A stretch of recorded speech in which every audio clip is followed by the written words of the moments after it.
Então, já tinha comentado com alguns sobre essa conferência que eu dei em Curitiba, primeiramente, e agora é a versão 2.0. Coloquei mais imagens. Sobre a Imaculada e os inimigos da igreja, mas em que sentido, né? Em que sentido, principalmente com relação à nossa devoção à Nossa Senhora, nossa devoção à Imaculada Conceição. E tem tudo a ver com Nossa Senhora Aparecida, como vocês podem ter percebido no próprio da missa de hoje, porque Nossa Senhora Aparecida a imagem que foi encontrada é uma imagem de Nossa Senhora da Conceição, da Imaculada Conceição. E isso é muito importante para nós, principalmente que nós estamos no ano do tricentenário de Nossa Aparecida, centenário de Nossa Senhora de Fátima. Também Nossa Senhora de Fátima, ela fala que o seu imaculado coração vai triunfar. E também tem tudo a ver porque a gente vai ver justamente a devoção à Imaculada, principalmente na obra e no ensinamento de São Maximiliano Kolbe, um padre polonês, franciscano conventual, que vocês vão ver que tem muito mais a ver do que a gente pode imaginar com relação a Nossa Senhora de Fátima, Nossa Senhora Aparecida e a situação da sociedade hoje em dia. Então, o que eu vou buscar mostrar, e que São Maximiliano Kolbe ensina muito bem? Bom, ele teve como Nossa Senhora como diretora espiritual, então ele conhece muito bem a devoção à Nossa Senhora. Mas qual que é a devoção que a gente deve ter à Imaculada Conceição, à Nossa Senhora em geral? Justamente é uma devoção combativa. Não é simplesmente uma mera devoção exterior, não é uma mera devoção romântica, não é uma devoção de Facebook, mas é uma devoção combativa, que tem um papel necessário para a nossa salvação, antes de tudo, e que Nossa Senhora se insere de forma íntima na própria redenção. Então, ela é uma devoção que deve estar necessariamente presente em nossas vidas, se a gente quer se salvar, e deve também dirigir os nossos atos. Então, bibliografia é bem simples. Para alguns outros partes, eu peguei alguns outros livros sobre Mariologia, principalmente do padre Garrigou Lagrange, o capítulo que ele tem na síntese tomista, na síntese tomista, e também Mariologia do padre Merkelbach. Mas principal livro é esse daqui, Com a Imaculada e o padre Maximiliano Kolbe contra os inimigos de Deus e da Igreja, por esse franciscano italiano, mais que italiano, romano, Frei Antônio Maria de Munda, franciscano conventual, que faleceu em 2007. Assim, ele não é alguém muito conhecido. A única obra dele que foi traduzida para alguma outra língua, nesse caso o francês, é esse livro. Todos os outros existem somente em italiano. Ele não é assim alguém conhecido pela marca de tradicionalista, digamos, é um padre mais ou menos normal, mas que escreveu esse livro assim muito bom a respeito da situação que se encontra a sociedade e a igreja, e como que a devoção à Nossa Senhora é uma principal arma que a gente tem que ter para combater pela igreja, para combater por Deus, para, como diz São Pio X na encíclica e Supremo Postulados, apressar a vitória de Deus. Se alguém for comprar esse livro, tem uma pegadinha, porque tem todo um capítulo no final do livro que não foi escrito pelo autor e que tem umas ideias esquisitas do ponto de vista político, mas que se você for ler, você não percebe. Tem uma nota de rodapé que fala que o que está escrito ali não foi escrito pelo padre franciscano. Então, tudo, exceto o último capítulo que não foi escrito por ele, é excelente. Então, começar de forma propriamente dita a conferência. Como eu estava falando, a Nossa Senhora tem um papel extremamente importante e central na história da salvação, na nossa redenção. E a gente vê isso pela sua presença, pela presença da mulher, como está nas Escrituras, em 3 pontos centrais na Bíblia. Um no começo de tudo, outro no meio e outro no final. Então se vê que a redenção passa desde o início, durante a encarnação, e vai passar até o final dos tempos por Nossa Senhora. Então são esses três trechos, né? Quando Deus fala para a serpente, para o demônio, que logo após o pecado original: porém inimizades entre ti e a mulher, entre a tua descendência e a dela. Essa te ferirá a cabeça e tu ferirás o seu calcanhar. Então, a promessa, desde o começo, a promessa da vitória sobre a serpente é prometida a Nossa Senhora e a sua descendência. Ou seja, a Nossa Senhora e a Nosso Senhor. Ou seja, desde o começo, a cooperação, a íntima união de Nossa Senhora para a nossa redenção se encontra anunciada por Deus. Por isso que ela vai ser chamada, já isso se encontra inclusive no documento de Bento XV sobre o Rosário, que é Nossa Senhora, a Corredentora. Nós vamos receber Nossa Senhora por mãe do alto da cruz. Então, citação, Evangelho de São João: quando Jesus viu sua mãe e perto dela o discípulo que amava, disse à sua mãe: mulher, eis aí teu filho. Depois disse ao discípulo: eis aí tua mãe. E dessa hora em diante o discípulo a levou para casa, a sua casa. Então, mais uma vez, Nosso Senhor trata Nossa Senhora mulher. E ela dá a São João e a todos nós, na pessoa de São João, dá Nossa Senhora como mãe. Não somente aí tem o objetivo de que São João cuidaria de Nossa Senhora depois da Ascensão, mas nós recebemos Nossa Senhora como mãe porque ela nos dá a graça que nos faz filhos de Deus, e é ela que nos faz, conformando a nós, a nosso Senhor Jesus Cristo, Filho unigênito de Deus, e nós filhos de Deus pela graça, e assim irmãos de Nosso Senhor. Logo, se nós somos irmãos de Nosso Senhor, nós temos também Nossa Senhora por mãe. Então, Nossa Senhora que nos forma para a vida eterna e também que nos conduz à vida eterna pela sua intercessão.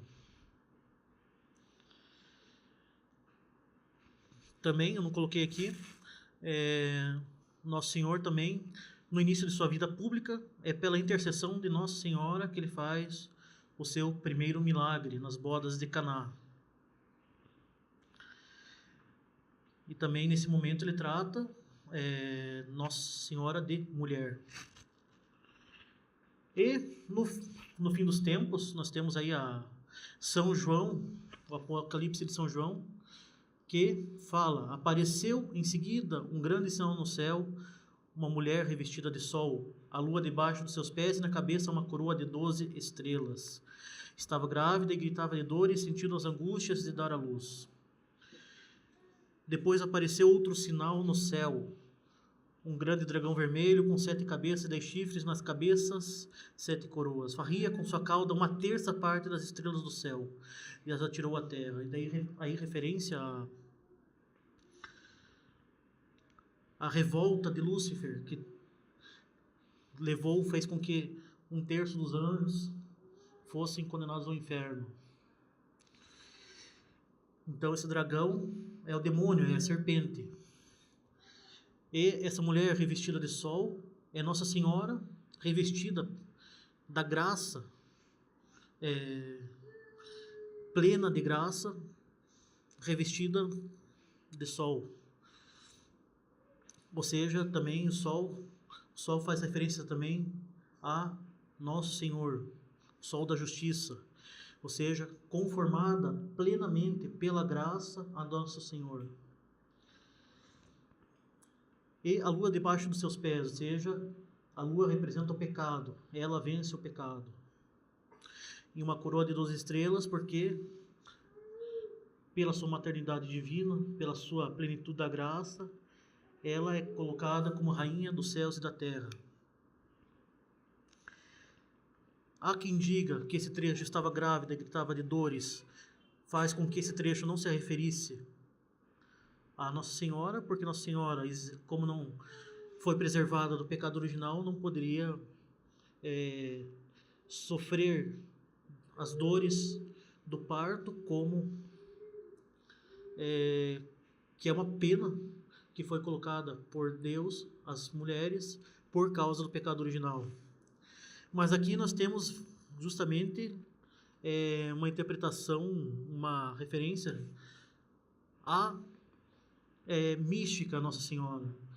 Então, essas dores do parto, justamente as dores do parto em que ela se uniu, ela sofreu, uma espada transpassou o seu coração na cruz, pois é na cruz que nós somos feitos pela graça, nós recebemos a graça que perdoa os nossos pecados e nos faz filhos de Deus. Então é na cruz que nós nascemos para a vida eterna. Então é na cruz que Nossa Senhora nos forma filhos de Deus para a vida eterna, pela sua união íntima ao sacrifício do Calvário. Então, Nossa Senhora, e justamente, continuando, esse dragão deteve-se diante da mulher que estava para dar à luz, a fim de que, quando ela desse à luz, ele devorasse o filho. Então nós vemos aí o combate travado por Nossa Senhora e também pela Igreja contra a serpente. Esse combate que é a realidade que nós vivemos. Esse combate que nós travamos todos os dias com a ajuda de Deus, com a ajuda da graça, com a ajuda de Nossa Senhora, contra o demônio, que mesmo já estando vencido, busca levar o maior número de almas para o inferno. Então nós temos aí o papel de Nossa Senhora central na história da salvação. Ela foi escolhida por Deus para ser o caminho da encarnação e o caminho da nossa salvação, e papel que está presente no combate entre a Igreja, entre Deus e a serpente. Então vai dizer São Bernardo de Claraval: cooperaram para a nossa ruína um homem e uma mulher, convinha, pois, que outro homem e outra mulher cooperassem para a nossa reparação. E esses foram Jesus e Maria, sua mãe. Então Nossa Senhora foi escolhida por Deus para ser a via da encarnação. Ela foi destinada desde toda a eternidade para ser mãe de Deus. E quando o anjo anuncia a encarnação para ela, ela, em vez, diferentemente de Lúcifer, que diante dos privilégios que ele recebeu de Deus, se orgulhou e se recusou a servir a Deus, Nossa Senhora,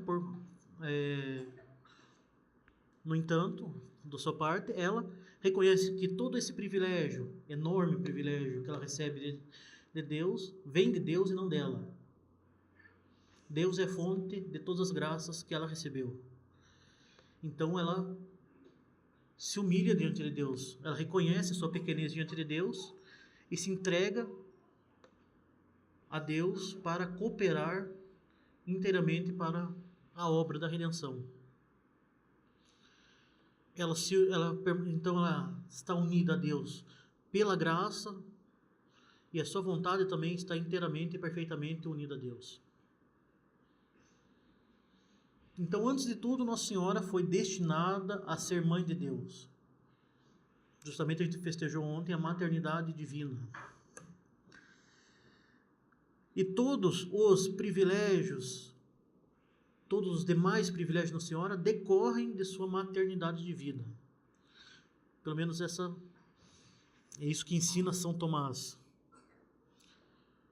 Nossa Senhora é mãe de Deus e tudo demais, a plenitude da graça, a sua mediação universal, decorrem do fato dela ser mãe de Deus. Como ela é mãe de Deus, ela deve estar perfeitamente unida a Deus. Então, ela é cheia de graça. Ela tem uma santidade iminente. Uma santidade negativa, ou seja, ela é preservada de todo o pecado original e todo o pecado atual, ou seja, o privilégio da Imaculada Conceição, como foi o caminho que Nosso Senhor escolheu para se encarnar. Esse caminho não poderia estar sobre o domínio do demônio, e esse caminho devia estar inteiramente entregue a Deus, ou seja, Nossa Senhora nunca, em nenhum momento, esteve na condição de pecado. Então ela já foi concebida, preservada do pecado original, em vistas dos méritos que Nosso Senhor ia ganhar no Calvário. Então ela nunca esteve sob o poder do demônio.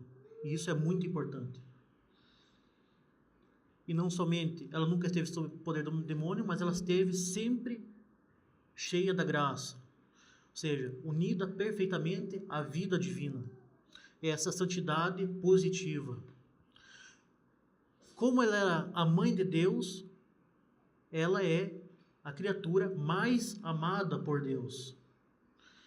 E a graça é o efeito do amor de Deus e é proporcional ao amor de Deus por nós. Diz São Tomás, na questão 28, artigo 5, da terceira parte. Isso é muito importante. Ela é a criatura mais amada por Deus, então ela é a criatura que mais está unida à vida divina e logo é a criatura que tem a plenitude da graça e que quanto mais ela se une a Deus, mais ela cresce em graça. Durante toda a sua vida, São Tomás ensina que Nossa Senhora cresceu constantemente na caridade. E também,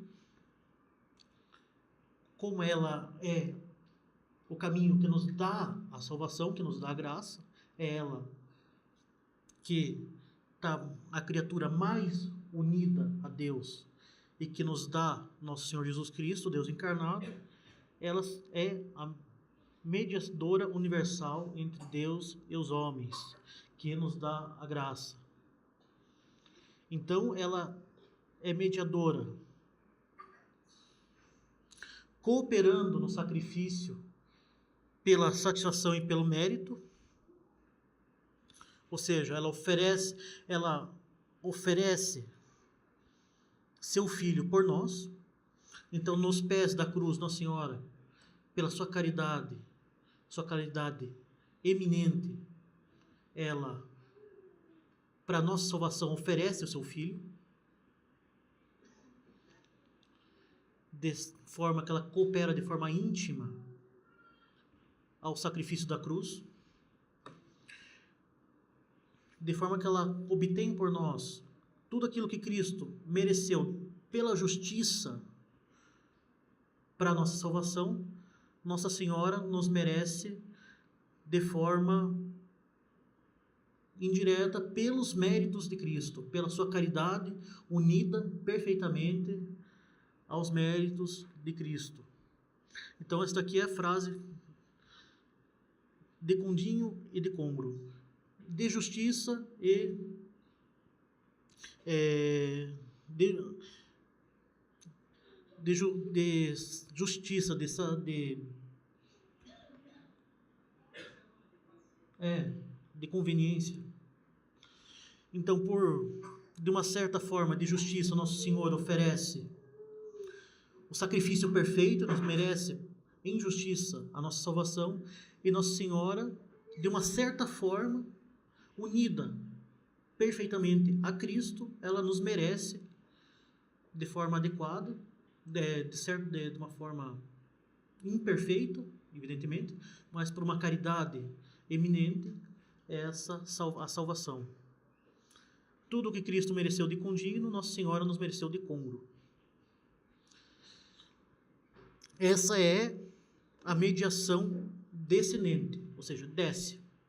A graça desce do céu, desce de Deus para nós por meio de Nosso Senhor e de Nossa Senhora. E tem também a mediação ascendente, ou seja, Nossa Senhora pede a Deus por nós. E isso é muito importante, como a gente vai ver mais para frente, segundo o ensinamento de São Bernardo de Claraval, a questão da onipotência suplicante. Nossa Senhora é a criatura mais amada por Deus, ela está perfeitamente unida a Deus, ela mereceu por nós, pelos méritos de Cristo, a nossa salvação, então ela permanece pedindo tudo aquilo que é necessário para a nossa salvação diante de Deus, ou seja, ela intercede continuamente por nós. E também, esqueci de falar, não somente ela é a medianeira da graça para a nossa salvação, pela união ao sacrifício do Calvário, mas ela operou de forma subordinada a Cristo a nossa salvação, ou seja, ela é corredentora.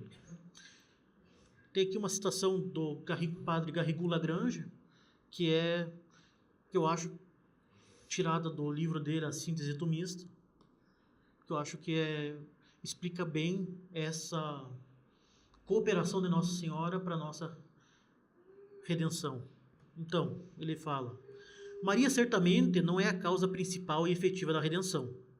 Ela não podia nos resgatar de forma condigna, em justiça, porque faltava para isso um ato teândrico de valor intrinsecamente infinito, que só poderia pertencer a uma pessoa divina encarnada. Por que Nosso Senhor, Ele nos salva? Porque Ele é Deus e homem.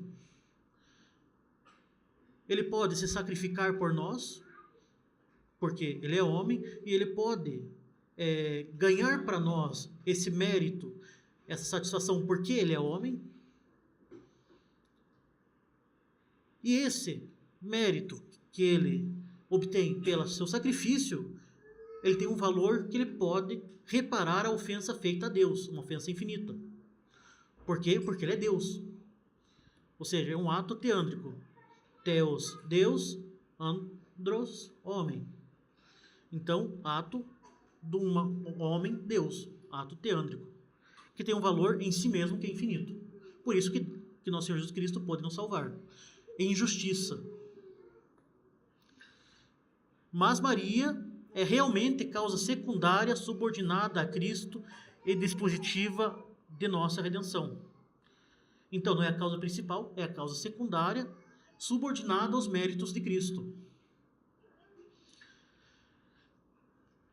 que nos dispõe para recebermos, pela sua intercessão, que nos dispõe a recebermos as graças, os méritos da redenção de Cristo.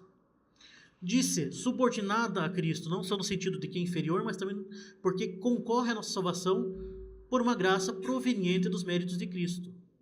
Ou seja, se Nossa Senhora pode cooperar para a nossa redenção, é pela graça que Cristo obteve na cruz, e não por ela mesma. Por uma graça proveniente dos méritos de Cristo. E assim Nossa Senhora obra nele, com ele e por ele. In ipso, com ipso e per ipsum. A cooperação de Nossa Senhora para a redenção é porque ela coopera para a nossa redenção estando intimamente unida a Cristo. Nunca não se deve perder de vista que Cristo é o mediador universal supremo e que Maria foi resgatada pelos méritos do Salvador. Ou seja, Nossa Senhora também teve que receber os méritos da redenção.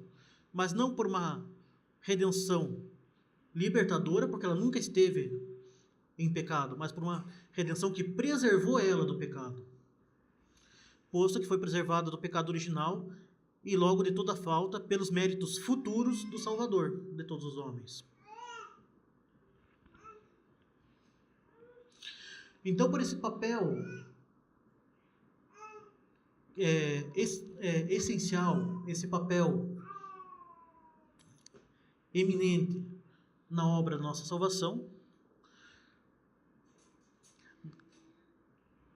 nosso Senhor determina que a gente deve ir a Cristo, que nós devemos nos salvar por no meio de Nossa Senhora, não só no momento da redenção, mas na nossa salvação, na nossa cooperação para a nossa salvação. Nós devemos ter essa devoção a Nossa Senhora para nos salvar. A devoção a Nossa Senhora é essencial para a salvação, porque Deus quis que nós nos salvássemos por meio de Nossa Senhora. Então fala nosso Santo Afonso: tendo, pois, Maria cooperado para a redenção com tanto amor pelos homens e tanto zelo pela glória divina, com razão determinou o Senhor que todos nos salvemos por intermédio de sua intercessão. Deus coloca Nossa Senhora como rio que traz aos miseráveis mortais todas as suas graças e presentes. Então Nossa Senhora tem um grande poder sobre os eleitos. Ela tem poder sobre o corpo físico de Nossa Senhora e sobre o corpo místico. Então, Nossa Senhora trouxe Jesus para o mundo e também Jesus deve reinar no mundo por meio de Nossa Senhora. Nossa Senhora, eu coloquei pseudo São Bernardo de Claraval, porque como eu fiz, se vocês forem buscar nas obras de São Bernardo de Claraval esse termo onipotência suplicante, vocês não vão encontrar. É uma interpretação daquilo que ele ensinou. Ele ensinou que Nossa Senhora é onipotência suplicante, muito embora eu não tenha usado esses termos. Então, Nossa Senhora foi acumulada da plenitude da graça, pela sua dignidade de Mãe de Deus, ela reconhece no Senhor, fonte de todas as grandezas, e faz escrava para a nossa salvação. Então, Nossa Senhora está plenamente unida a Deus pela graça, e sua vontade está plenamente conformada à vontade de Deus. O que Deus quer, Nossa Senhora quer, o que Nossa Senhora quer, Deus quer. Então, pela sua humildade em se conformar perfeitamente a Deus, tudo que ela pede a Deus, ela obtém pela sua humildade. Ela suplica a Deus e ela recebe de Deus o cumprimento dessa súplica. Então, tudo que Nossa Senhora pede para a nossa salvação, ela obtém.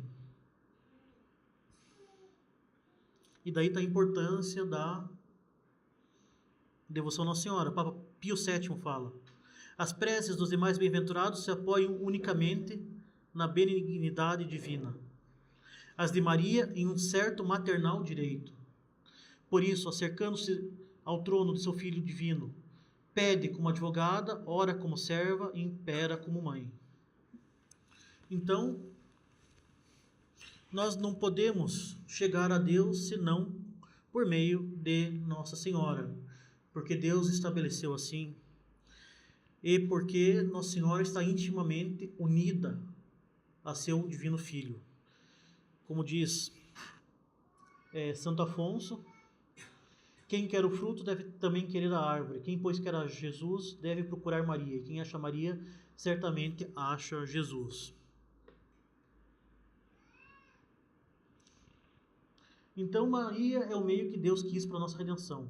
E é o meio que Deus também estabeleceu que Nosso Senhor deve reinar sobre o mundo. Então, sua devoção é necessária para a nossa salvação. Essa devoção está intimamente ligada ao nosso combate espiritual.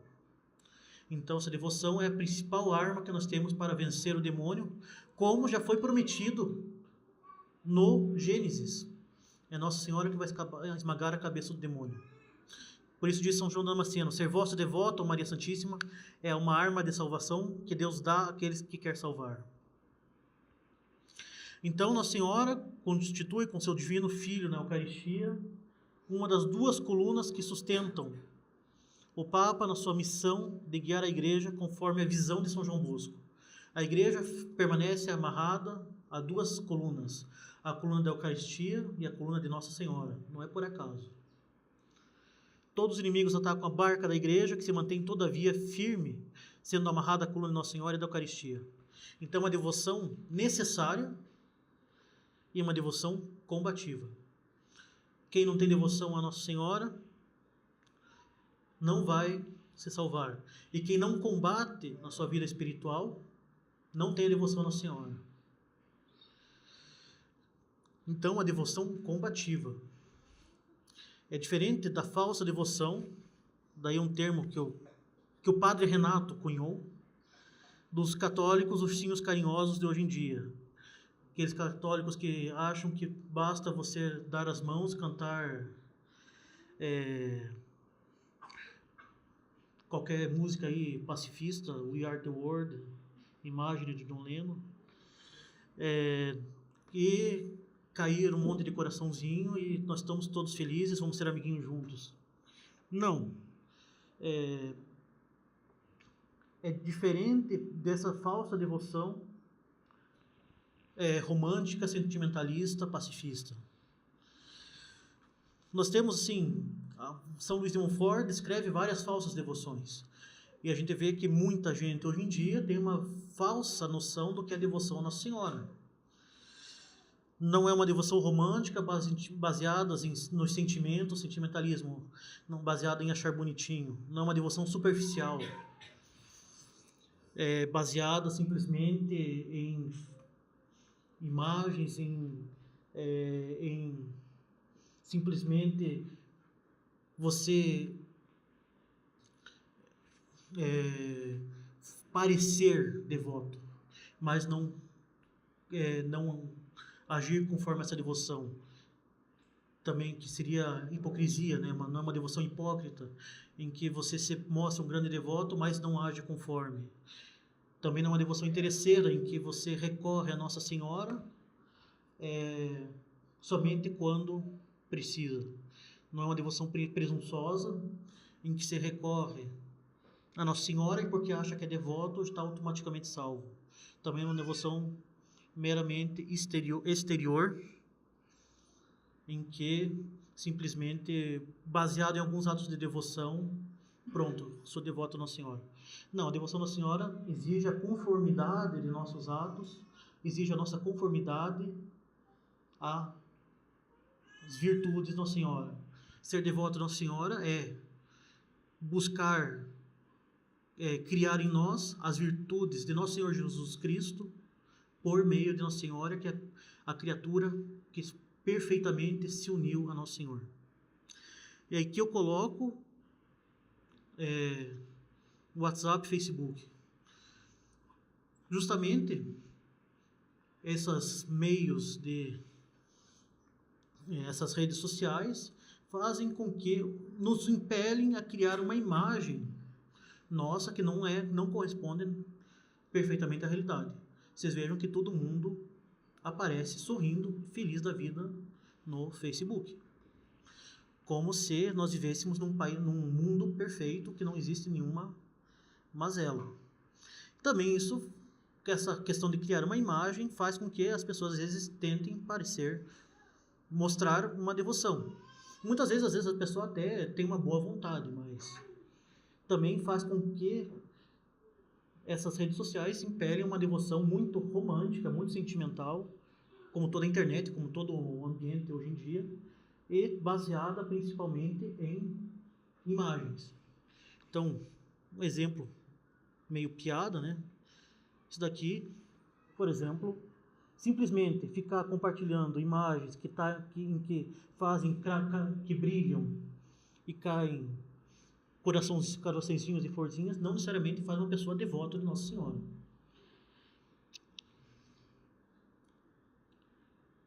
Isso daqui é um resumo dessas devoção romântica superficial e exterior. Extremamente romântica. Então, qual que é o exemplo que nós recebemos de São Maximiliano Maria Kolbe? Você veja que não tem nenhuma florzinha caindo em torno da foto dele. São Maximiliano Maria Kolbe, ele foi uma pessoa extremamente combativa. Extremamente. Ele nasceu em 1894. E já na infância, Nossa Senhora apareceu para ele. Perguntou para ele. Ela apareceu com duas coroas, uma branca e outra vermelha, e perguntou-me qual das duas eu escolheria.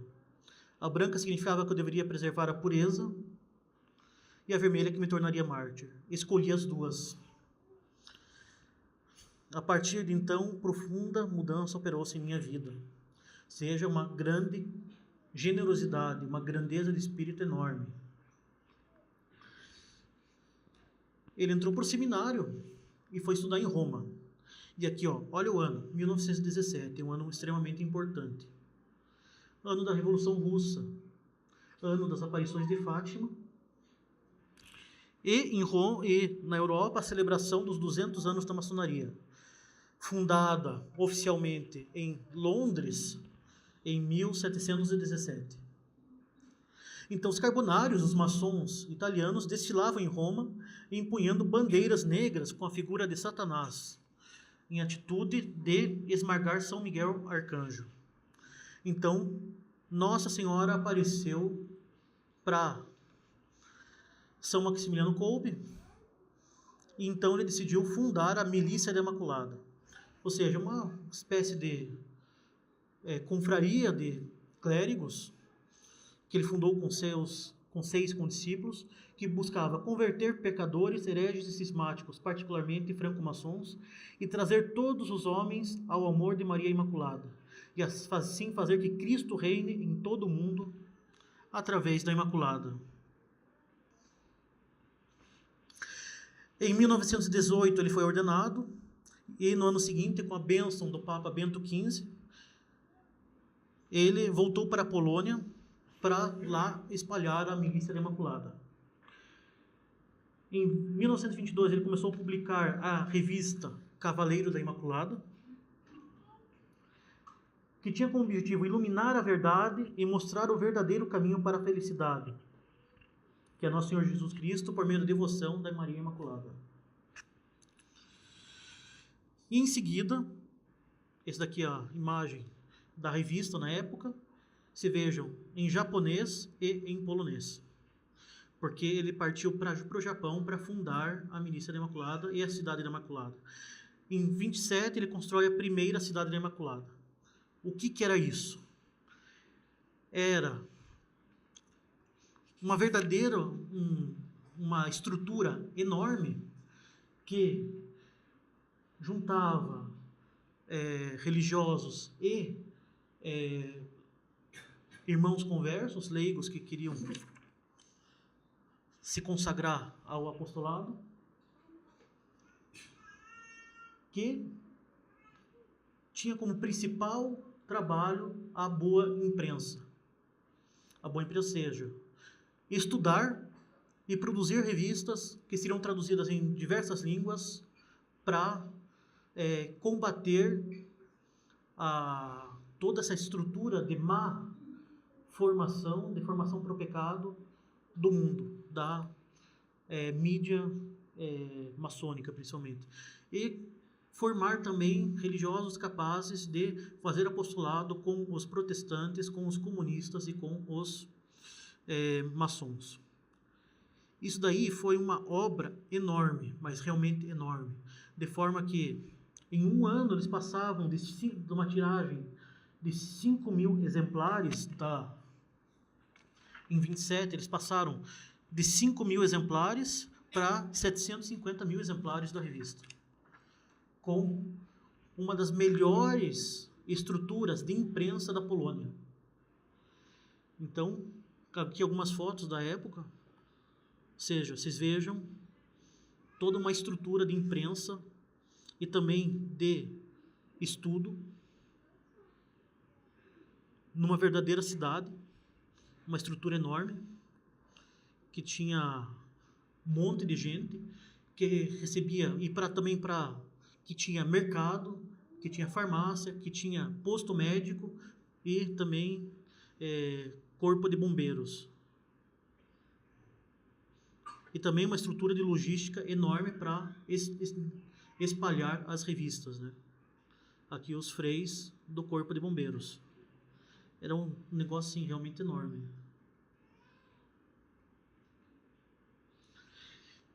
Daí mais tarde, em 1941, já com a ocupação nazista da Polônia, ele escreve o último número polonês, com ele vivo. E o que ele fala? Ninguém no mundo pode mudar a verdade. O que podemos e devemos fazer é procurá-la e servi-la quando a tenhamos encontrado. Isso é extremamente importante. O conflito real de hoje é um conflito interno. Mas, além dos exércitos de ocupação e das hecatombes dos campos de exterminação, há dois inimigos irreconciliáveis no mais profundo de cada alma: o bem e o mal, o pecado e o amor. De que nos adiantam vitórias nos campos de batalha, se somos derrotados no mais profundo de nossas almas. O que ele está falando aqui? Ele está falando que o problema da sociedade moderna não é um problema político, não é um problema econômico. Não é nem mesmo um mero problema moral, é um problema espiritual. É um problema de princípios que regem a nossa vida espiritual. É o problema do homem que se coloca como seu próprio fim. É o problema do homem que se coloca no lugar de Deus. E é aí que está o combate. O combate está no plano espiritual. Não adianta nada achar uma solução política para a crise da sociedade, se não se conserta o principal, que são os princípios que regem a vida espiritual. Não adianta nada ter um governo, qualquer que seja, com qualquer pessoa que seja, se não se recatoliciza a sociedade. Se o pessoal vai para o inferno. Todos os problemas morais, políticos, econômicos, etc., são consequências de um problema espiritual. São consequências desse combate do demônio contra a igreja. Ele foi preso e morto em Auschwitz em 41, foi beatificado em 71 e canonizado em 82. Ele foi um grande contemplativo, mas também um grande combatente. Ele realizou na sua vida aquilo que já é o princípio dos dominicanos desde o século XII. Contemplata aliis tradere. Aquilo que a gente contempla, a gente transmite. Ele transmitiu, ele colocou em ação aquilo que ele contemplou. A sua devoção à Nossa Senhora não foi uma mera devoção contemplativa, mas ele colocou em prática essa devoção. Mas ele sempre foi um espírito extremamente combativo. O diretor espiritual dele, ele conversava com Nossa Senhora desde a sua infância, né? Por isso que eu falei que ele teve Nossa Senhora como diretor espiritual. Mas então o padre que dirigiu ele falava que se ele não fosse um religioso, ele certamente seria um general como Napoleão e Júlio César. Ele fala: assistindo um dia a Santa Missa, prostrado por terra, prometi à Santíssima Virgem, cuja imagem estava no altar, que combateria por ela. Como? Não sabia. No entanto, imaginava uma luta com armas materiais. Ou seja, ele queria ir realmente partir para a briga. E por isso, quando chegou o início do noviciado, ou de fazer minha profissão, confidenciei ao padre mestre de noviços, padre Denis Soviak, essa dificuldade para entrar no estado religioso. De fato, não é normal assim que um religioso, um franciscano, queira realmente pegar em armas e partir para a briga. Então ele comutou aquele meu voto no voto de restar todos os dias o subtum presidium, continua até hoje.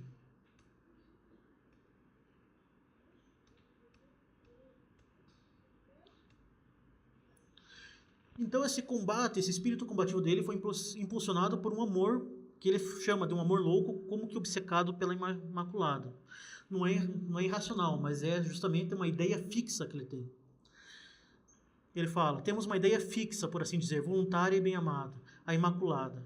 Vivemos, trabalhamos, sofremos e desejamos morrer por ela. E isso de toda a nossa alma, de todas as formas, por meio de todas as invenções. Desejamos gravar essa ideia física em todos os corações. É uma grande empresa e um grande combate. Uma grande audácia e um incrível dinamismo. Ou seja, ele estudou tudo aquilo que era necessário para a obra que ele fez. Ou seja, estudou como formar bombeiros, ele estudou como imprimir jornais, ele estudou as obras comunistas, ele estudou as obras protestantes, ele tem um monte de citação nas obras dele, nos artigos que ele escrevia, sobre o que os maçons estavam falando na Itália e na Inglaterra. Uma preparação extremamente meticulosa do ponto de vista natural, mas também, sobretudo, do ponto de vista sobrenatural, pela oração. É na oração e na penitência, na Imaculada, que ele tira a força para suas empreitadas. E tudo isso com uma determinação enorme. E aí que está justamente a magnanimidade de espírito, a grandeza de espírito, a generosidade dele no combate que ele trava. Ele fala, quando enfim todas as almas que existem no mundo todo, até o fim dos tempos, lhe pertencerão, a Imaculada, de forma ilimitada e incondicional. MI, Maria Imaculada, como a gente SM, Salve Maria. Quando tomará ela o mundo inteiro? Quando então em cada nação levantar-se-á sua cidade da Imaculada, e quando seu cavaleiro, à vista, escrito em todas as línguas, entrará em todas as casas, todos os palácios, todos os casebres.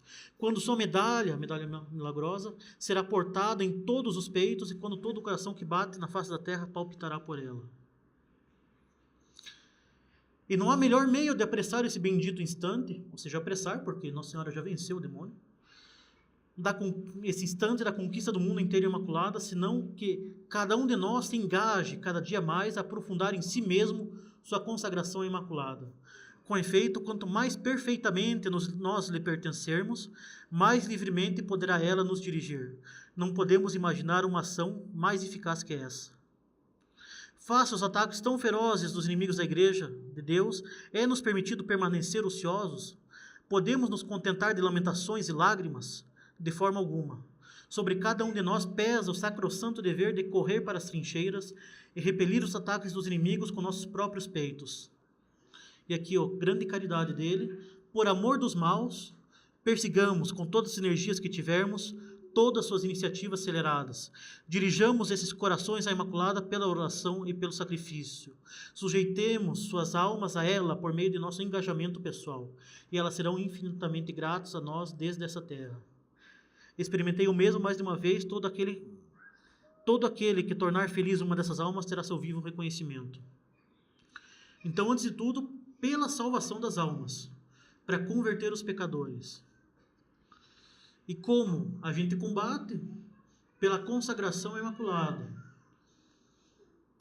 A consagração total, como ensinou, por exemplo, São Luís de Maria Grião de Montfort, como também ensina São Maximiliano Kolbe, porque não existe oposição entre os métodos, é justamente se consagrar inteiramente a Nossa Senhora, para que a gente se santifique e que pela nossa santificação a gente santifique o mundo. Quem que são esses inimigos da Imaculada que ele nos impele a combater? É todo mundo que se contraria, que se opõe a Deus e a todos que estão a Deus. Tudo que por natureza ou tomada de posição objetivamente é contra a verdade e o bem. E daí ele é bem direto. Todas as religiões, exceto a religião católica, instituída pelo próprio Deus, são inimigas de Deus e o combatem. Todo desvio da ordem estabelecida por Deus é incompatível com ele. Ou seja, ele não é nada ecumênico. Todo desvio da ordem estabelecida por Deus é incompatível com ele. Ou seja, pecado é incompatível com a santidade, a mentira é incompatível com a verdade. Todo aquele que não está com a santidade, não está com a verdade, se opõe por si só a Deus. E quando essa oposição é voluntária, justamente daí a gente fala de inimizade, inimigo de Deus. Ou seja, os inimigos vinculados são aqueles que, por voluntariamente, se opõem a Deus e à verdade. O primeiro inimigo é o demônio, evidentemente, que se opôs a Deus e se opõe à Imaculada em seu orgulho, em sua revolta contra Deus, em sua negação a lhe servir. E ele se coloca como a cabeça de todos os maus. O diabo é a cabeça de todos os maus. Então, ele que coordena no mundo as mais diversas ações contra Deus e contra a sua igreja. Todos aqueles que tomam parte nessa ação fazem parte do corpo do demônio e são por ele animados e manipulados para a perdição dos outros e de si mesmos. Segundo inimigo, todos os pecadores. Todos que com maior ou menor grau de malícia aderem ao erro, violando e combatendo a verdade divina e se opondo ao seu amor. Ou seja, todo pecado é uma oposição a Deus. Mesmo o pecado venial é uma ação má que, muito embora não nos coloque na inimizade de Deus, nos afasta dele. E quanto mais pecados veniais, mais a gente se afasta e mais a gente tende para o pecado mortal. Então, o pecado, os pecadores, enquanto eles buscam voluntariamente o pecado, eles se colocam como inimigos de Deus. Particularmente esses pecadores que mergulham em seus pecados. Claro, a gente está falando principalmente dos pecadores que se mergulham obstinadamente no pecado mortal, que já os coloca como inimigos de Deus. Eles obstinam-se como zumbis. Então, eles rejeitam a verdadeira vida e eles permanecem vivos para o pecado, ou seja, eles estão vivos materialmente, corporalmente, mas eles estão mortos para a eternidade, expulsando Deus de suas vidas. Ele fala particularmente aqui com relação aos ateus. Os hereges, que obstinam-se contra Deus, recusando a autoridade de sua igreja e recusando a verdade revelada. Combatem a verdade e espalham o erro e a confusão. Esses três grupos formam os inimigos da Imaculada. Não somente porque escolheram viver no pecado, no erro, mas perseveram nessa vida. E combatem a verdade e o bem. Combatem a Deus e tudo que se refere a Deus, defendendo e propagando o mal. Ou seja, todos esses três grupos, eles aderem ao orgulho do demônio, eles aderem à mentira do demônio e combatem a santidade e a verdade. É inimigo da Imaculada tudo que é manchado pelo pecado, que não conduz a Deus, que não é amor. Tudo que é produzido pela serpente infernal, que é a mentira personificada. E assim, todos os nossos defeitos, nossas faltas.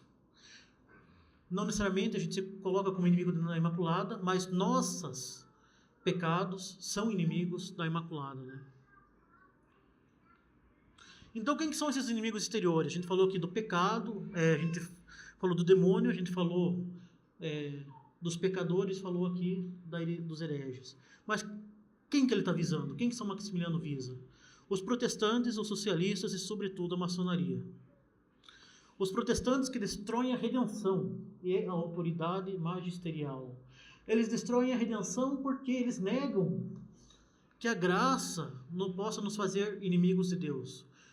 Eles defendem que o pecado original destruiu a nossa natureza e nos tornou incapazes de fazer o bem. A graça somente cobre o nosso pecado. Só nos faz parecer amigos de Deus. Eles destroem a redenção, destroem o poder, eles negam que Deus possa consertar a nossa natureza, que Deus possa reparar nossa natureza pela sua graça. Daí a frase de Lutero: peca fortemente e crê com ainda mais força. Para eles, todas as ações do homem são pecados. Destrói a autoridade da igreja, recusando que exista uma autoridade superior ao homem, ao indivíduo, a pessoa particular para interpretar a revelação. Cada homem é sua própria igreja, então destrói uma autoridade superior ao homem. O socialismo, pelo materialismo que nega o sobrenatural, destruidor da ordem social, destruidor do amor e da caridade e que propaga o ódio pela revolução. E, sobretudo, lembrem que do ano de 1917. E a maçonaria que também no ano de 1917 demonstrou uma grande audácia, que busca a liquidação do mundo sobrenatural, a destruição das religiões, sobretudo a católica, que nega a submissão à verdade, a submissão a Deus. Só existe esse mundo e o homem é o senhor desse mundo, o homem faz a verdade. Então nós temos aqui inúmeros movimentos com mais variados objetivos que buscam disseminar maus costumes, o relativismo moral e o indiferentismo religioso, que não há certo e errado, que não há verdade, que não há verdadeiro e falso. Ele denuncia que esse pensamento infecta a escola, a universidade, a arte, o teatro, o cinema e a literatura. Anos 30. Ele denuncia um autêntico satanismo propagado pelos protestantes, pelos socialistas e pela maçonaria. Por quê? Porque está em seu cerne, nesse momento, o mistério da iniquidade. Como falou João Paulo II, a meta-tentação, o desejo do homem de se colocar no lugar de Deus, que é justamente a tentação particular do demônio. Ele, por exemplo, reproduz esse juramento do 3º grau da maçonaria inglesa. Tudo é eu, nada mais que eu, tudo por mim e para mim, e isto por qualquer meio. Ou seja, o homem se coloca no lugar de Deus. Lembrar aqui da tentação de Lúcifer, né? Lúcifer, é evidente, ele não era burro, ele não sabia que ele não podia se tornar onipotente, onisciente, que não podia criar do nada como Deus podia. O que ele quis foi se colocar ele mesmo no seu próprio fim. Seu fim não estava em Deus, mas nele mesmo.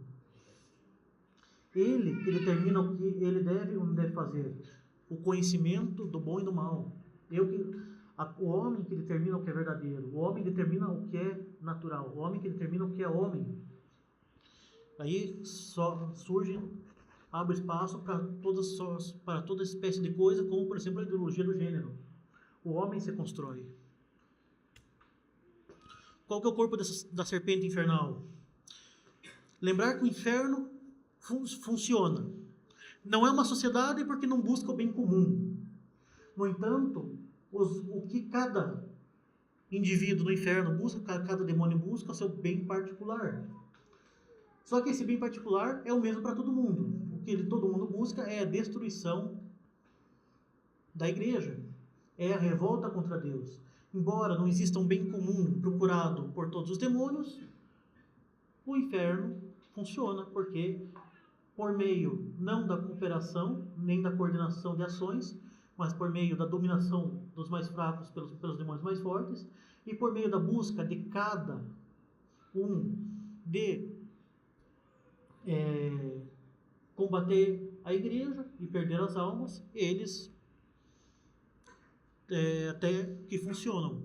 Então esse corpo, às vezes, pela inteligência de seus membros, que são seres angélicos, funciona e é muito forte. Nós, como homens, não temos as forças necessárias para combater nós não temos em nós, na nossa natureza, nenhuma chance contra as forças do inferno. Então, essa coordenação, o inferno coordena uma ação bem organizada. Os filhos das trevas muitas vezes são mais inteligentes que os filhos da luz. Por isso que Nosso Senhor recomenda que a gente deve ser astutos como a serpente. Por isso que a gente deve usar nossa inteligência para combater os inimigos da igreja, né? Então, a sinagoga de Satanás é o corpo de perversos que são membros do demônio e combatem Deus e sua igreja. Se existe um corpo místico de Cristo que espalha a salvação entre os homens, que espalha a graça entre os homens, existe um corpo do inferno que busca perder os homens. Então, Santo Ambrósio fala, os ímpios são membros do demônio, como os santos são membros de Cristo. Então, se existe a igreja, existe a igreja de Deus, existe a sinagoga de Satanás. Então, evidentemente que todos esses grupos que buscam perder a igreja são coordenados pelo demônio. Não é útil saber se é tal loja que coordena tudo isso, se são os carbonários, se são os Illuminati, se são as maçonaria. Isso não interessa, isso daí são tudo as fachadas desse corpo infernal. O que interessa é saber que existem inimigos da igreja, que são influenciados pelo demônio, que combatem a igreja de Deus e que a gente deve combatê-los. Entre esses, os demônios e os pecadores, existe uma identidade de vida, ambos excluem a graça, uma unidade de combate, uma unidade de ideal, que é combater a igreja, e uma mesma batalha que eles combatem. Daí Maximiano coloca no fronte o protestantismo e o socialismo, e atrás deles, no maior parte, o grosso das tropas do inferno, a maçonaria sobre as mais diversas máscaras. E aqui ele coloca a coordenação é a maçonaria. Mas o que isso quer dizer? Quer dizer que tem uma loja lá, você vai lá no Congresso, vai ter lá o Grande Oriente do Brasil, e daí você vai falar lá com o grão-mestre do Grande Oriente, e vai falar, então é você que está coordenando tudo isso? Não. Ele fala na maçonaria, quando ele fala, não fala necessariamente das loja azul, loja tal, Grande Oriente, Grande Loja.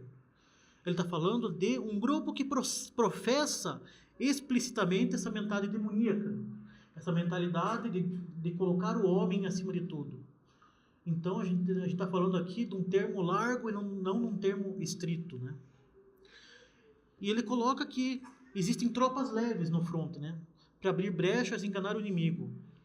Ou seja, para confundir o inimigo, para confundir a igreja, para confundir os fiéis, que vão achar, não, esse é o inimigo que tem que combater, é esse daqui. E esquece, e daí distrai com algo que é muito menos importante, e deixa aberto o espaço para o ataque principal. Ele coloca os protestantes e os socialistas, como os comunistas, como as tropas leves. Os protestantes que têm uma aparência ainda de cristãos, assim. Daí tem duas táticas, né? Ele coloca. Existem aqueles que combatem num mero plano material, como os comunistas, e daí o pessoal vai achar que o problema está no comunismo, e esquece que o problema é espiritual e fica simplesmente no combate político. E tem os protestantes, que vão falar, aqui a gente ainda é cristão, tudo mais, não precisa combater a gente, deixa a gente fazer o trabalho, e espalham as ideias ruins, né? São duas formas de distração que São Maximiano Kolbe coloca. Colocar a batalha só no mero campo político, ou então achar que não tem nenhum problema com aqueles cristãos, até conservadores, né? Imagine, os protestantes são muito conservadores, eles defendem a lei natural. Defendem a lei natural, mas combatem o Papa, grande coisa. Então, que espalham daí os erros, dos princípios que eles estão querendo espalhar, né? São tropas leves, São Maximiano Kolbe fala, para distrair os católicos. Os protestantes pregam a mentira e a confusão, semeiam a revolta contra a autoridade magisterial. Então, tem aqui Marx, uma citação de Marx a respeito de Lutero. Lutero destruiu a fé na autoridade e liberou o homem da religiosidade exterior. Olha só que interessante. Destruiu a fé na autoridade, não tem autoridade, cada um interpreta a Bíblia do jeito que é, e liberou o homem da religiosidade exterior. Ele não precisa submeter a sua religiosidade a uma autoridade exterior, basta ele fazer o que ele quer, segundo a sua inspiração. Não foi a solução dos problemas, evidentemente. Para Marx, o protestantismo não é uma solução de problemas. Ele é um ateu, materialista. Mas lançou o problema. Ou seja, começou a lançar a revolta contra a autoridade. A verdade objetiva da religião é posta como uma significação do homem. Deus é visto em função do homem. Ou seja, é o homem que faz a sua religião. É o Estado que faz a sua religião. Tem aí o princípio protestante. Cuius regio eis religio. Cada região, sua religião. Mas tem o principal ataque, que são as várias forças especializadas guiadas pela maçonaria, que combatem diretamente o sobrenatural e a verdade revelada, que faz ataques ferozes contra a igreja e o Papa para triunfar o naturalismo natural, total. Ou seja, nada do sobrenatural, o homem é tudo, o homem deve, e o progresso está no progresso do homem, em constituir o homem perfeito. O homem perfeito que deve ser cultuado como ser supremo dotado da razão. Imular o próprio homem para o progresso da razão. Ou seja, o homem se submete a uma sociedade que vai sacrificá-lo para atingir um homem perfeito, que defende a liberdade absoluta de pensamento e de moral, porque cada homem é seu próprio Deus, que estabelece aquilo que é verdade e o que não é, aquilo que ele deve ser. Qual que é a tática desses inimigos? A tática é a corrupção da doutrina e de seus membros. A igreja, para eles, só vai ser vencida pela corrupção. Eles sabem, de São Maximiliano, que você não pode discutir com o pecado. Você não pode convencer que o pecado é bom. O pecado é irracional. É contra a razão. Você deixar de lado um bem infinito por um bem menor e temporário. Escolher um mal enorme e perder um bem infinito. Isso daí é racional. Você não vai conseguir convencer que isso é bom. Você não vai ganhar no campo da doutrina, da lógica. Você vai vencer pela corrupção, pela corrupção das morais, da moral, pelo vício que se sobrepõe à razão, pela exaltação das paixões que se sobrepõe à razão. Porque assim você neutraliza a razão e você espalha o vício. E assim você afasta as pessoas da igreja e de Deus. Corrupção de todas as pessoas, desregrando suas paixões que se sobrepõem à razão. Como? Pela pornografia. Hoje em dia, inclusive, se vê na imprensa, que não é necessariamente religiosa, o pessoal falando de vício. Assim como as pessoas se viciam a drogas, elas se viciam a pornografia. Por quê? Porque é algo que animaliza o homem, que exalta as paixões de tal forma que neutraliza realmente a razão. Por meio das obscenidades, do mau linguajar, os palavrões, o que a pornografia espalha por imagens, os palavrões espalham por palavras. E detona com a razão da mesma forma, por meio das modas indecentes, etc. Então, citação de revistas maçônicas inglesas. Corrompamos a mulher, corrompamos-la com a igreja. Corruptio optimi, péssima. A corrupção do ótimo dá o péssimo. É a corrupção em grande escala que devemos procurar, a corrupção do povo pelo clero e do clero por nós. A corrupção que deverá colocar a igreja no túmulo. O objetivo é muito belo para tentar homens como nós. O melhor punhal para apunhalar a igreja no coração é a corrupção. Coloquemos, pois, as mãos à obra. Não nos cansemos nunca de corromper. Tertuliano dizia que, com razão, que o sangue dos mártires é a semente dos cristãos. Não queremos mais cristãos, não façamos mais mártires, mas popularizemos o vício nas multidões. Que elas o respirem pelos 5 sentidos, que elas o bebam, que sejam saturadas por ele. Façamos corações viciosos e não mais teremos católicos. Espalhar o dízimo, pornografia, o amor livre. E daí que tem uma regra estabelecida, né, para a destruição da família. Qual que é o objetivo? Quebrar o cristão antes do matrimônio. Que não se chegue a ele. Caso o cristão chegue ao matrimônio, que se quebre essa união pelo divórcio. Que não se chegue ao matrimônio pelo amor livre, pela pornografia e tudo mais, por todos esses vícios contra a castidade. Se chegar ao matrimônio, que se quebre essa união, divórcio. Se tiver filhos, que sejam mortos antes de nascer, o aborto. Se eles nascerem, que não sejam educados de forma cristã. As escolas de hoje em dia, as universidades de hoje em dia. Se algum se salvar, que seja marginalizado pela sociedade. Ou seja, a pressão social contrária à religião. Criar um ambiente para as ideias maçônicas. Vida hedonista, ou seja, buscar só o prazer. Relativista, sem verdade. Com domínio do politicamente correto e tirania dos ursinhos carinhosos. Os ursinhos carinhosos fui eu que coloquei. Tá? Não... São Maximiano Kolbe não conhecia os ursinhos carinhosos.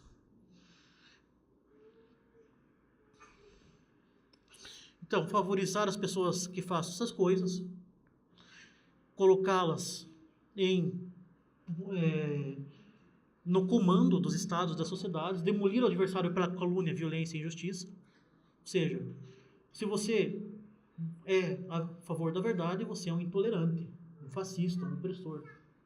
E vai embora. O uso ostensivo das mídias da imprensa, a imprensa hoje em dia e da mídia hoje está tomada por essas ideias. E corrupção dos costumes pela corrupção do dinheiro. Ou seja, a vida hedonista, materialista, o bem maior é ter dinheiro. Se você tem dinheiro, está sossegado, está tudo bem. Ou seja, você vai buscar de todas as formas ter o dinheiro como Deus.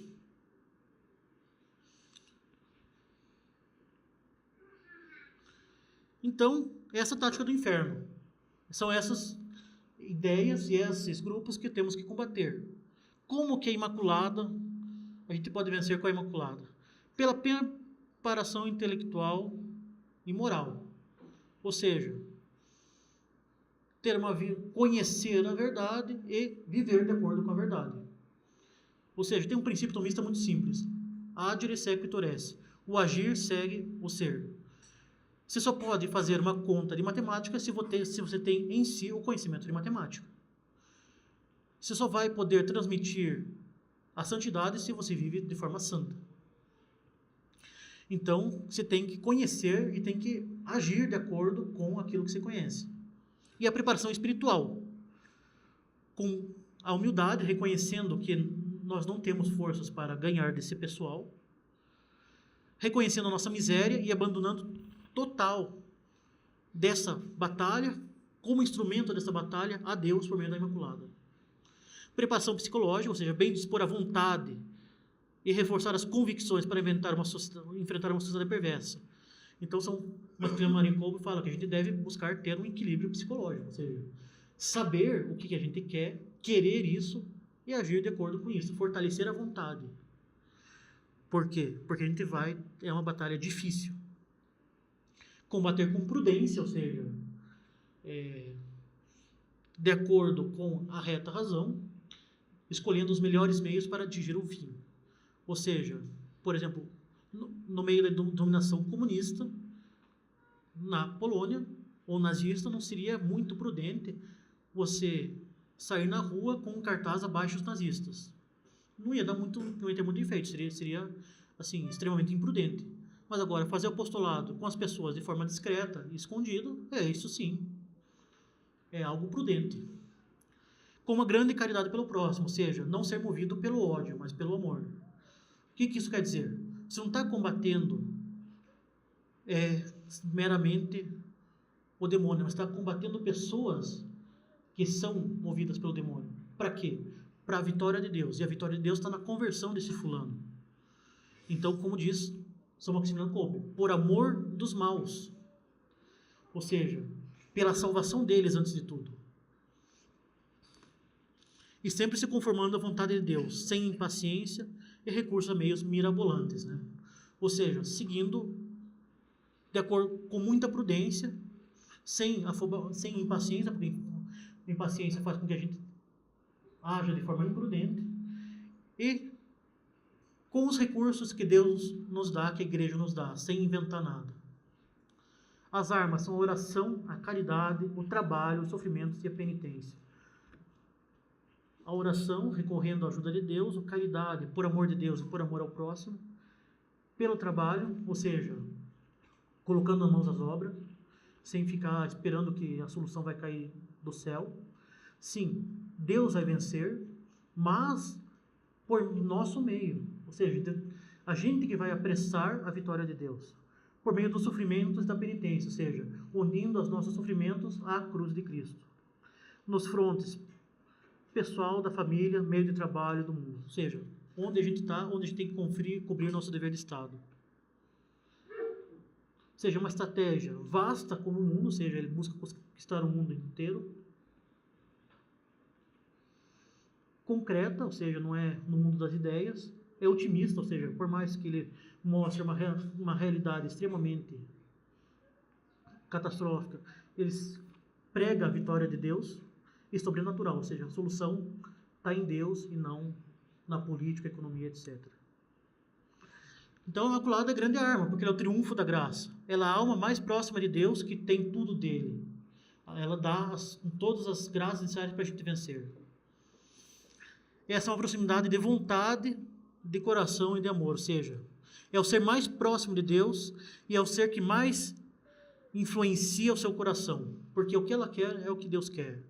Ela é plena de graça, ela foi elevada de forma inefável à vida divina e tem uma união extremamente profunda entre Maria e Deus, uma perfeita conformidade entre a vontade de Maria e a vontade de Deus, uma identidade de amor.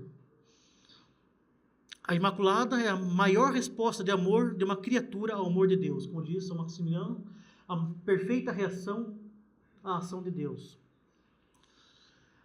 Então, a Imaculada é o triunfo da graça. A Imaculada vence, por si só, pela sua Imaculada Conceição, o pecado. Ela nunca esteve sob o domínio do demônio e, pela sua perfeita união a Deus, ela está livre dele e vence ele pela sua existência, em seu ser. Possuindo o maior favor de Deus, ela é o grande auxílio capaz de ajudar os demais a vencer os inimigos da salvação. Como nossa boa mãe, mediadora e dispensadora de nossa salvação. Ela recebeu, assim, por isso que ela recebeu a promessa de esmagar a serpente. E assim que ela destrói todas as heresias. Ele tem um comentário sobre essa antífona. Gaude Maria Virgo, cumtas hereses, sola interimissima, universo mundo. Gaude, alegrai-vos, Virgem Maria, sozinha destruísse todas as heresias em todo o mundo. Destruísse, está no passado. Ela, pela sua própria natureza, ela é vitoriosa contra o demônio e contra todos os inimigos da igreja. Ela se coloca em radical e invencível oposição ao demônio, pela sua humildade, que se opõe ao seu orgulho, e estando em posição de poder sobre ele. É uma posição já vitoriosa. Ela esmaga a cabeça do serpente e destrói seu enorme corpo, composto de heresias de todos os tempos e de todos os lugares, todas, isto é, sem nenhuma exceção. Vós só, ou seja, ela basta, só a Imaculada basta, por ser o caminho da graça, ela basta para vencer as heresias. Vós destruístes, isto é, não somente reduziste ou feristes, mas é tão poderosa a sua vitória e tão eficaz que seus inimigos não podem ter nenhuma esperança de vencer. No mundo inteiro, isto é, não somente em um setor, mas em toda a terra. Mas, dir-me-ão, ainda há hereges, por enquanto. Muito embora a ação de Maria não tenha ainda sido concluída, a situação do inimigo não tem mais nenhuma esperança. Ou seja, é como um inimigo que foi ferido de forma fatal. Ele ainda está vivo, ainda se remexe, ainda tenta reagir, mas ele já está vencido, é uma questão de tempo. Como que ela permite vencer os inimigos de Deus? Obtendo-lhes de Deus todas as graças para a salvação e a santificação dos fiéis. Ela nos santifica. Ela dá as graças para o inimigo se converter. Os obstinados são confundidos por ela. E o fim das consequências provocadas por seus erros, conjurando castigos e perseverando em defesa, as almas indefesas. Os erros que são propagados pelos inimigos recebem castigos e as almas fiéis são preservadas para a conservação e a renascimento da Igreja de Deus. Não somente ela conduz à salvação, mas leva uma grande facilidade e eficácia na santificação. Como diz São Luís de Montfort, ela é o meio mais direto, simples e eficaz da nossa santificação. Logo, ela é a arma mais poderosa contra os inimigos de Deus. A luta contra os inimigos de Deus, o apostolado pela conversão dos pecadores, deve ser feito sob o estandarte, sob o sinal da Imaculada, pois ela é a única garantia de uma completa vitória, já que ela é o primeiro e perfeito triunfo da graça. Ela nos forma os filhos de Deus. Logo, ela vence os nossos inimigos. Assim cairão todas as formas de socialismo, de comunismos, as heresias, os ateísmos, as maçonarias e todas as outras estupidezes parecidas que vêm do pecado. Assim, sob o estandarte da Imaculada, todos os inimigos da igreja serão reduzidos a nada. Então, o que fazer? Esses tempos modernos são dominados por Satã e serão ainda mais no futuro. Isso, anos 30. O combate contra o inferno não pode ser liderado por homens, mesmo os mais sábios. Somente a Imaculada recebeu de Deus a promessa da vitória sobre o demônio. Não temos o direito de repousar enquanto uma alma permanecer sob o poder de Satã. Ela, a Imaculada, busca almas que lhe sejam inteiramente consagradas para se tornarem em suas mãos instrumentos que vencerão Satanás e aumentarão o reino de Deus. Ora, era o que já falava São Luís de Montfort. A consagração a Nossa Senhora é o caminho mais simples e eficaz para a nossa santificação. Logo, o caminho mais simples e eficaz para o nosso combate contra os inimigos da igreja. A Imaculada é via obrigatória para a salvação. Logo, é via obrigatória para a vitória contra os inimigos de Deus. Então, ele nos impele a aprender a amar a Imaculada. Amar Nossa Senhora como nossa boa mãe e nosso auxílio no combate. Ele prega a consagração total à Imaculada. Consagrarmos inteiramente a Nossa Senhora para que ela cuide da nossa santificação, cuide dos nossos méritos, e que assim a gente se conforme inteiramente a Jesus Cristo por meio daquela que esteve perfeitamente unida a Deus. A gente deve se formar, estudar, conhecer os inimigos, se santificar, ou seja, o nosso agir segue no ser, a gente só vai poder transmitir aquilo que nós temos. Então devemos nos formar e nos santificar. E, em seguida, agir. A gente não vai mudar o mundo, a gente não vai mudar a sociedade, a gente não mudar a nós mesmos, se a gente não se santificar. E a única esperança está em Deus. E aqui, essas 3 frases, né? Nossa Senhora se apresentou em Lourdes como a Imaculada Conceição. Ou seja, a Imaculada Conceição, a Imaculada Coração de Maria está, de alguma forma, tem um papel central na crise da sociedade moderna. Ela se apresentou em Lourdes como a Imaculada Conceição. Em Fátima, ela pediu a consagração da Rússia ao Imaculado Coração de Maria, e ela prometeu que no fim o seu Imaculado Coração triunfará. E no mesmo ano, em 1917, no mesmo ano em que tinha aparição em Fátima e que aconteceu a Revolução Russa na Rússia, Nossa Senhora apareceu a São Maximiano Kolbe quando ela pediu a criação da milícia da Imaculada. O que ela falou para ele? Que no centro de Moscou será erigida uma estátua da Imaculada, mas antes uma prova de sangue será necessária. Bom, o que isso quer dizer? Exatamente, a gente vai ver quando as profecias se cumprirem, mas isso daí simplesmente mostra o papel fundamental da devoção à Imaculada Conceição para a derrota dos inimigos da igreja, principalmente nos nossos tempos. É isso.